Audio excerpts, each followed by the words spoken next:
In today's video, I'm gonna teach you about 10 different businesses you can start with $1,000 or less. Now, no business is completely risk-free, but there's certain factors that you can incorporate to try to mitigate some of that risk down. The first thing you need to do is timing. You have to focus on timing. It's very important when it comes to different businesses and which ones make sense at what time. The second thing that you want to do is keep your startup costs under $1,000. And the third thing to do is to find a business with some serious potential for growth. My name's Danielle Michel. I call myself a serial entrepreneur because I've been in all different types of business. Some of the businesses I started with $1,000 or less, and I was able to grow them to making over $100,000 a month or more. So let's dive into number one on my list, drop shipping. Drop shipping is an e-commerce platform that you're able to sell products online without actually holding any inventory. Basically, you're kind of like a middleman. The supplier is the one that ships the product to the customer. They hold the inventory, they make it, they warehouse it. You take the order and then make sure that it actually gets to the customer. So you're right smack in the middle as a drop shipper. This is an incredible business because it is such a low amount of money to come up with to start this up. Of course, you have to get your name out there and have these businesses and customers trust you. And you have to put that work and time in to get there. There's all different platforms nowadays that you could utilize that take on drop shipping. Like Amazon is one of the key businesses. There's all different coaches and platforms that teach you specifically how to focus and master drop shipping. There's tons of books out there that you can learn how drop shipping truly works and how to master the art when it comes to drop shipping. It's great because you do not need to purchase anything up front, and you're that middleman that makes sure that the transaction happens. So it's really important that your bookkeeping is clear, that you're keeping administration tasks recorded, that you're maintaining your records, and you're reporting sales tax and nexuses when that comes into place. That's probably one of the biggest downfalls when it comes to drop shipping, is the challenge of understanding the exposure when it comes to different types of taxes, specifically sales tax. If you're selling to an end user, you're going to have some triggers in there to make sure that you need to be in compliance with specific states in the United States. And if you're in other countries, there will be different compliance for there as well. What's great about it is minimal to no cost at all for drop shipping. There, you will have to pay to get the service up on Amazon, or if you're going to use like Walmart or another third-party site that allows you to perform drop shipping services, there may be some kind of subscription fee or some kind of fee just to be on the platform itself. And then as far as advertisements, you're gonna wanna spend some of that money into a marketing advertising spend to get the name out there. Once you choose what product makes sense and you analyze which ones have the best profit margins that you're potentially interested in being a drop shipper for, you're gonna wanna have all of that information collected. So definitely data research and definitely platform fees, advertising and marketing. You're also gonna wanna have some kind of website if you're trying to drop ship by yourself, not on Amazon or any of these third parties, or you can do them both together. I see a lot of drop shippers that have their own blogs to try to drive SEO and traffic. So if you're promoting a product, you might create your own platform through social media or blogs or writing or journalism or whatever it is, in addition to the third-party websites, because guess what? They don't take as much of a fee out. So when you get to sell direct, you're gonna have a lot more in your pocket at the end of the day when it comes to your gross profit margins. But of course, when you're getting started, utilize those platforms that already have an audience out there and study that specific platform. I would start with one at a time because you can't be good at everything at once, and really become a master at that, and then copy and paste and tweak as needed in addition to your own platform yourself. The second business is service-based businesses. I'm a personal lover. This is one of my favorites when it comes to service-based businesses. I've created a few of these already, and these are big nowadays for sure. I personally own 2 accounting firms right now that I'm the CEO in, so those are service-based businesses. What's so great about those firms is there's little to no overhead. I do not have to have a physical office if we don't want to. We do have a physical headquarters now, but when we first got started, I didn't.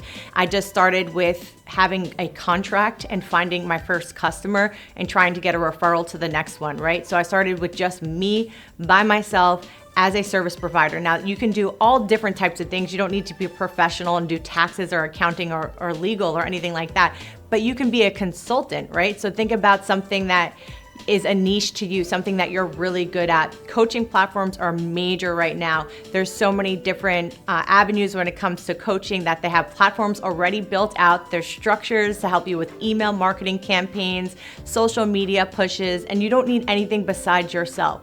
So again, here, when you look at the cost, we can definitely get started in under $1,000. Your most valuable asset in this situation is you and your time, because you're gonna need yourself to get started.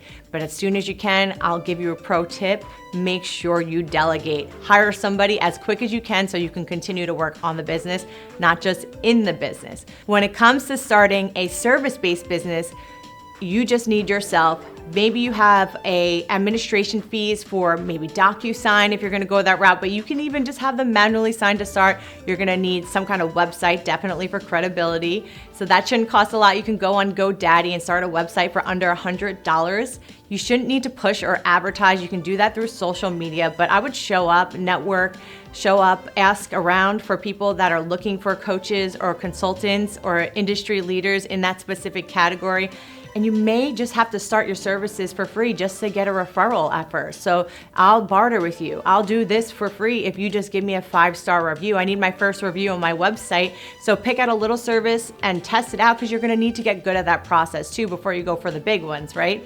And then when you get good at it, go for the big ones. Don't start in a one-to-one scenario. You wanna go in either a one-to-many to try to get a lot of customers at one time, a lot less effort, but hard work up front. And then, or you wanna sell to the rich. Why do you wanna sell to the rich, the big customers? Because you may only need one of those a year to maintain maybe 1 or 2 people's salary that you could potentially hire. That's going to be a key component when it comes to scaling the business, if you're interested in, is not focusing on one-to-one, but focusing on one-to-many and focusing on the large as well as the one-to-one. The third business is pet sitting and dog walking.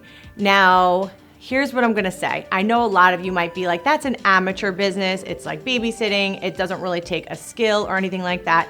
But don't be fooled, because there's many businesses that have scaled to over 6 figures a month because they were able to just start with simple dog sitting, pet sitting, whatever it is, and just niche out. There's a ton of websites right now that are, I think rover.com is one of them. There's competitive websites and platforms that you can utilize to try to put yourself out there. There'll be some kind of subscription fee to be on the platform to advertise you, but it's gonna hit locally in your area. I'm a firm believer in being able to niche out in everything that you do. So hey, if you're like the world's best chinchilla watcher, make sure you put that on there, because if I have a chinchilla, I wanna hire you over a dog and cat watcher, right? So same thing with like reptiles or whatever it is, exotic pets. Maybe you're that person to get started, and guess what? Everyone wants to watch that on social media. That's a great platform to utilize when it comes to being able to display this. What's really cool about something like this is you could potentially habit stack or business stack, because if you're in somebody's home, let's say for a weekend, you have a weekend job, not just sitting and watching them for an hour or so, you're gonna have hours of dormant time. I mean, in a dog's day, in a dog's life, they sleep most of the day, right? So you have all this time that you're already collecting a check and making money, but you could build that business and another one while you're sitting there and getting paid to do it. So there's so much you can do with this. There's not a lot of fees. Usually the owners are going to have their own leashes, their own food. Maybe I would pick up some of those little trash bags to pick up after the animals to make sure you're not leaving anything out. That's definitely something I would purchase. I would definitely make sure I would get some kind of branding for myself just to make it look a little bit more official. But again, using that third-party website, you don't have to go too in-depth yet. It's really gonna be about your referrals. When it comes to pets and children, that is an emotional sell. They wanna make sure that these animals are feeling safe with you. They know that you're the right person that they can trust. They know that they can put their faith into you and that you will deliver and execute on being trustworthy, warm to their animals, and professional, of course. The fourth business is cleaning services.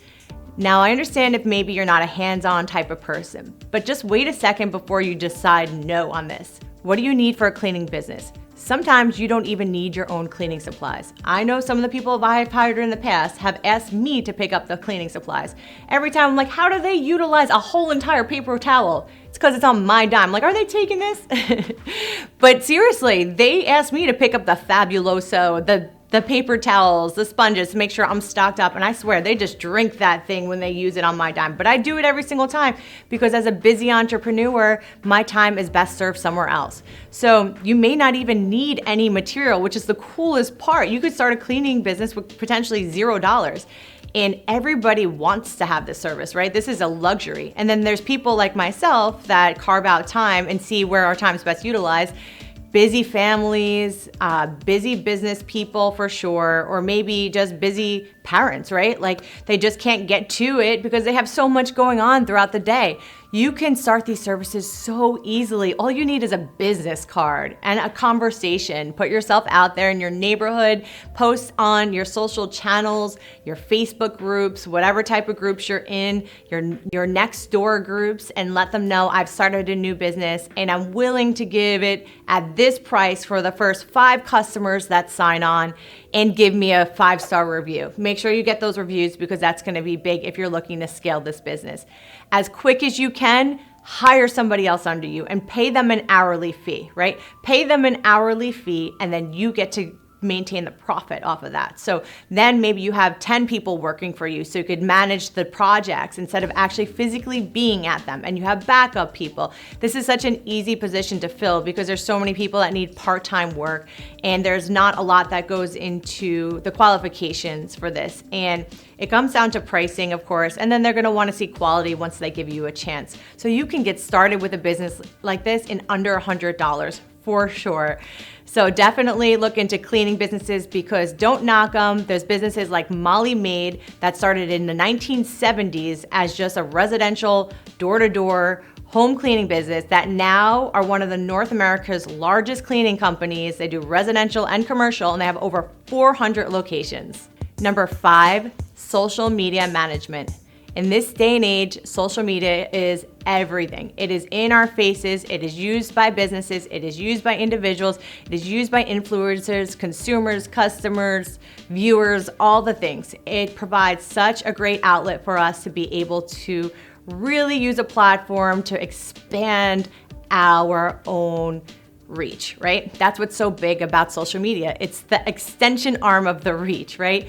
Social media management is an incredible business because you don't need a certificate or a degree or any type of certification or college degree to be able to do this. You don't even need to be great at filming or video essentially, right? So think of the word management and social media.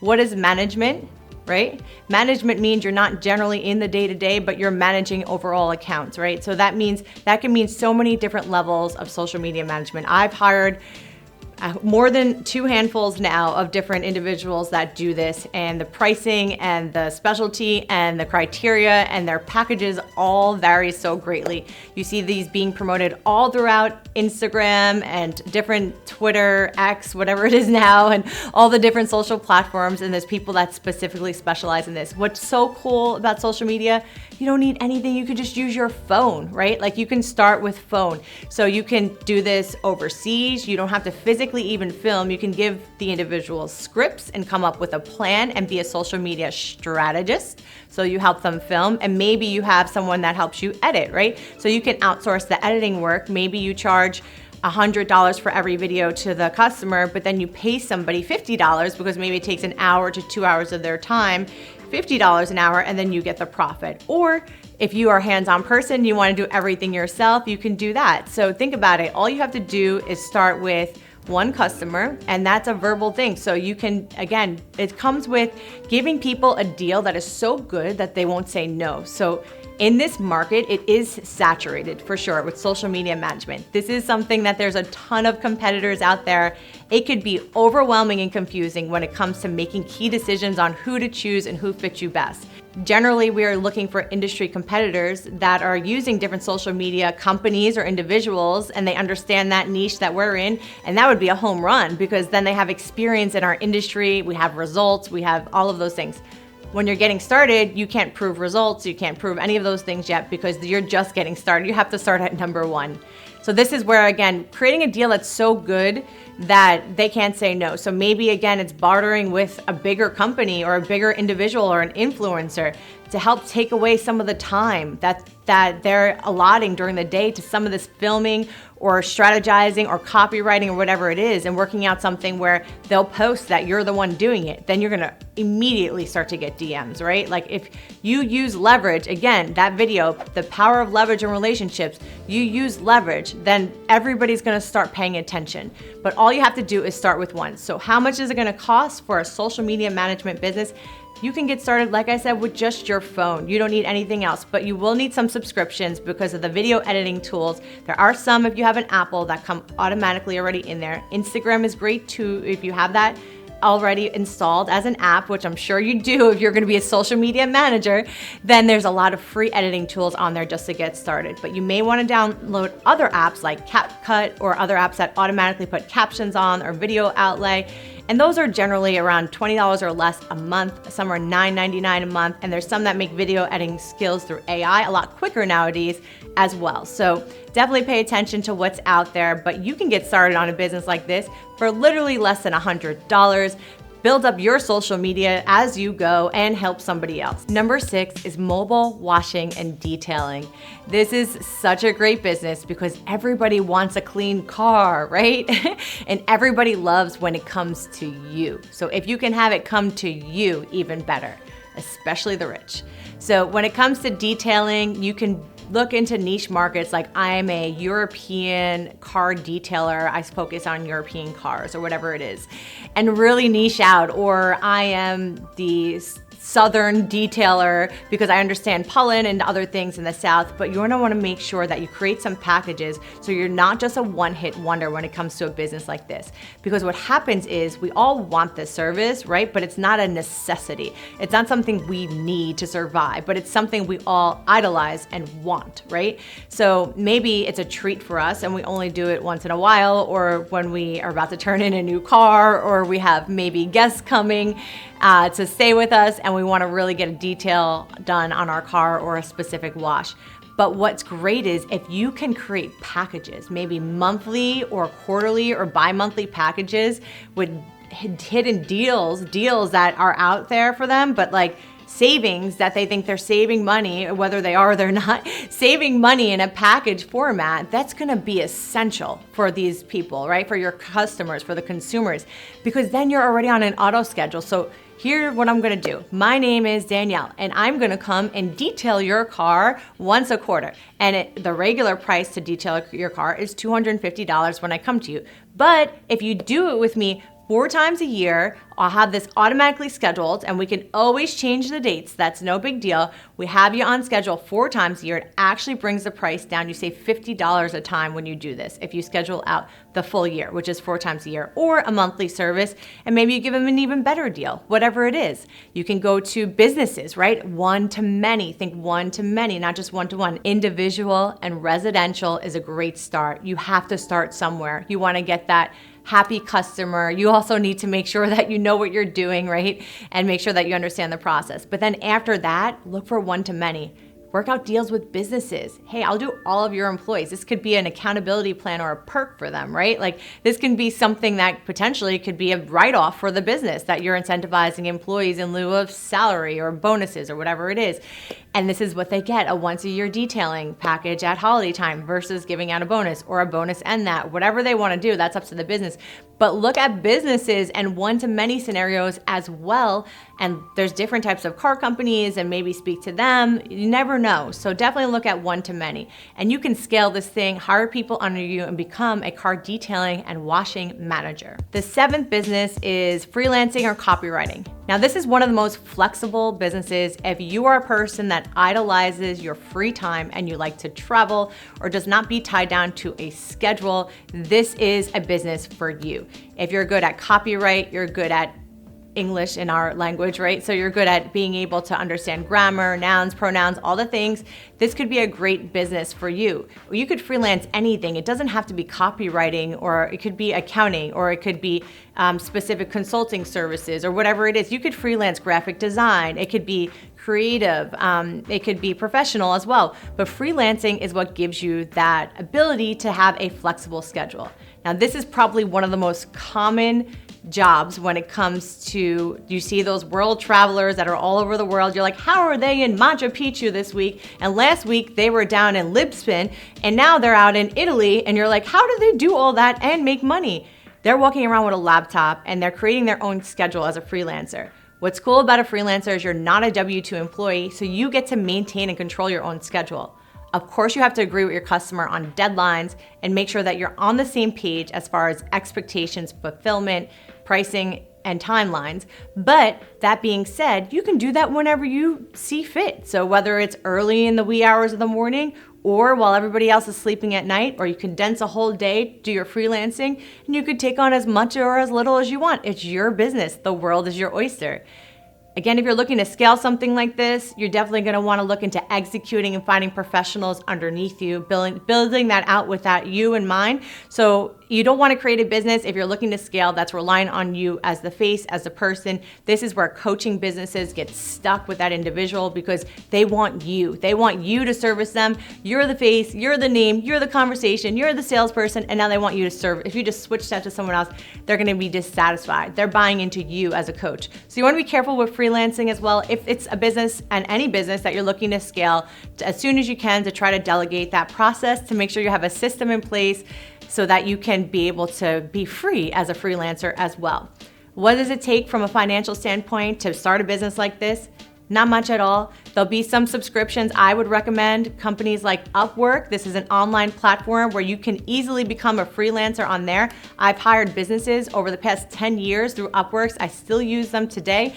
And I continue from all different things, from podcasts, video editing. I've even hired engineers to create some of my inventions, software applications, all different things, website. For my book, I even had somebody do proofing through that, and we've had marketing through there. And you can eventually hire somebody if they are looking to become full-time as well. So it's such a great website, Upwork. There's also a website called Fiverr where everything starts essentially around $5. So all over the country feeds into this, and there's some great professionals on there. And you can really read the reviews now that both of those websites have been up for many years. There's a lot of people that have been on there with the companies for many years that have great different reviews, and you can see the type of work that they've done. They have portfolios now, and etc. So I would highly recommend utilizing those to get yourself started, to get your name out there as a freelancer right away. The 8th business is online tutoring. Online tutoring has had a major boom, especially since COVID. We've now shown and proven that we could do things virtually in sometimes the same exact caliber and effectiveness as we did previously in person. And what does that do? That saves time, energy, overhead, and costs generally, right? So there's a ton of online tutoring you can do. This is something I definitely think you should niche down in. Find your specialty when it comes to tutoring, whether it's being able to help students, but specifically, what are you good at helping? Is it Algebra 102? Is that even a thing? I don't know. Is it calculus?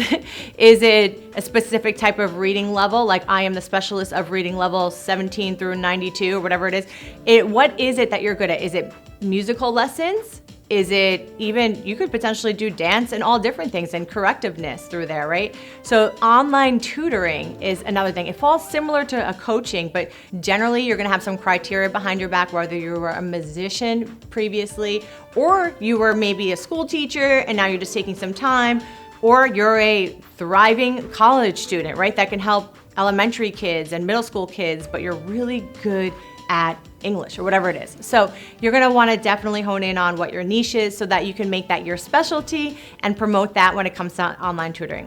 What do you need for online tutoring to get started? Not too much here as well. So I would definitely put together just some kind of easy website so that explains what you do so that you can drive people to that. Definitely get involved in posting on all the different social platforms where you can have exposure and reach to talk about these different specialties that you have and why you're good at it, and just get started, right? Eventually, if you want to scale, work with the schools, try to get to one-to-many versus one-on-one by students, get into the neighborhoods, try to do maybe some group programs as well as individual, which can save on pricing and also for the customers, but then also help you because you get to charge 4 people at once and not 1, right? So there's so much that you can do with online tutoring for little to no cost. Number 9 is photography or videography. You do not need to have a degree for this either. So if you have an eye for attention to detail and you love to be creative, right? And you understand the trends right now that are going on and what looks good for audiences, you can so easily just pick up your phone and become an editor, right? You can't charge the same price as a professional editor when you start, but eventually when you get customers, you can up that and eventually buy equipment. But to get started, you don't need much at all. If you want to buy a professional video, you can do that, a professional camera, you can do that as well, especially since you're going to be taking pictures. Maybe you're doing traditional photography or maybe you're doing portraits or whatever it is. And same thing for videography. You want to eventually get into companies, but a lot of the times you see these people build up their portfolio. So you're going to want to have a website. The way that they build up their portfolios, they offer free services or bartered services. So hey, I'm trying to build up my portfolio and I'm willing to do 5 photo shoots this week if you are able to allow me to put this on my website and promote. And also if you can give me a review. Again, a review is so important. A review is going to give you so much credibility, but I will do your sessions for your holiday for free. People jump right on that. Those are definitely where I see the most comments come in on the social threads when someone's giving something away for free.